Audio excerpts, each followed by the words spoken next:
Hazrat Ali radiallahu anhu states that Allah's Apostle sallallahu alaihi wasallam dispatched a detachment appointing a helper, the Amir, over them and ordered them to listen to the Amir and obey him.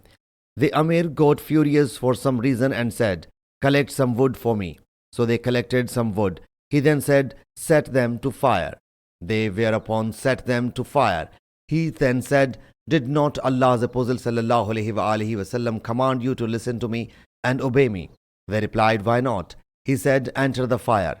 Some of them started looking at some others and said, "We have come to Allah's Apostle sallallahu alaihi wasallam escaping from fire." They were still in the state of confusion when his fury abated and the fire was extinguished. When they returned, it was mentioned to the Prophet sallallahu alaihi wasallam. He sallallahu alaihi wasallam thereupon said, "If they had entered that fire, they could never have come out of that. Obedience is only in good deeds." Sahih Muslim Hadees number 4743.